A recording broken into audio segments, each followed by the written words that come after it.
Well, I'm really excited because Marc Eichenbaum is joining us, and we're going to get a chance here to just really quickly chat, because Marc is such a recognized expert in the area of ending homelessness, and it's an issue that in Sioux Falls we're really confronting and looking at both homelessness and affordable housing.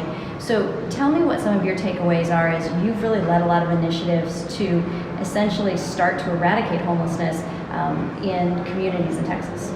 Yeah, there's communities all across America that are dealing with homelessness. And it's really about saying, we know what the issues are. We know they exist. We know the homeless are there. And we have to pivot from acknowledging the issues to actually solving the issues. And the two are not the same, and not everybody can do that. And that's why it's so important for strong elected leadership to work with the community and say, we are no longer going to manage the issue of homelessness. We're going to solve it. We are no longer going to invest in Band-Aids, temporary Band-Aids like shelter. We are only going to invest in permanent solutions. What do you call a homeless person in a shelter? Homeless. And so the shelters have a role. At the end of the day, it's about how many people are transitioning out of homelessness to where in living productive lives.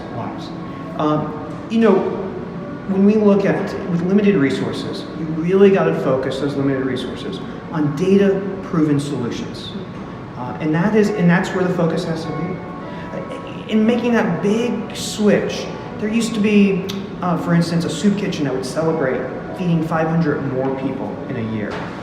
Well, in reality, that soup kitchen should be celebrating feeding 500 less people, because that means there's less need. And that's what we're working towards. We're working so that there's less homeless, and there'll be less people in the shelters, and there'll be less people on the streets, there'll be less people needing help. But at the end of the day, there's only one true solution to homelessness. And the data shows it, and that is housing. And I'm excited because one of the things we've talked about so much in this campaign is not just identifying problems, but solving problems. And one of the areas that I've heard in conversations I've had in Sioux Falls is this issue of finding affordable housing and resolving homelessness for women and children. So what tactics, what solutions have you found to be really effective for those families and that are struggling in that area? Well, by far, no matter what type of homelessness it is, including family homelessness, it's about housing. And it is the nationally recognized intervention of housing first. That's the strategy. The very first thing you do is put somebody in housing.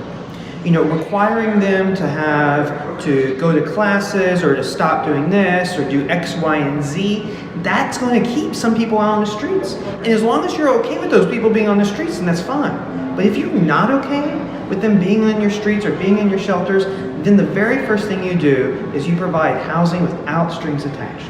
And then once they get into that housing, then you bring the supportive services to them. The housing is what gets people off the streets. The supportive services is what keeps them off the streets. And for the families, it's a intervention called rapid rehousing, where we want to get them placed in an apartment as quickly as possible. And then the amount of rental assistance starts to wean off with time as their own responsibility picks up. But the entire time there's a case manager working with them. At the end of the day, it is more expensive to walk by the homeless on the streets than it is to actually house them. It is, if it's not a moral issue to your community, it is a financial issue.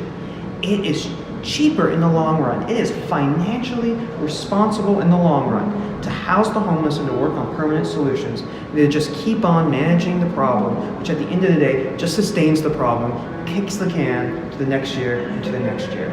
It is about elected leadership saying, we're spending hundreds of thousands of dollars on this issue every single year, and besides anecdotal stories of success, we're not moving the needle at all.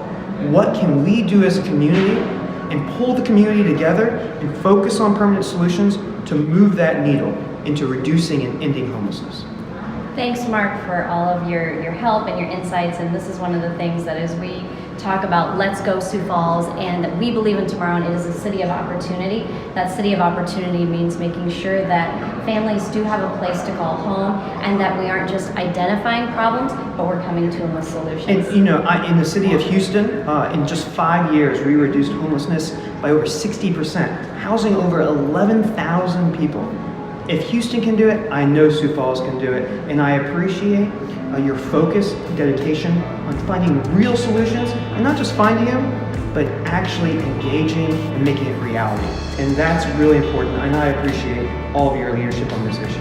Thanks, Mark, and let's go Sioux Falls.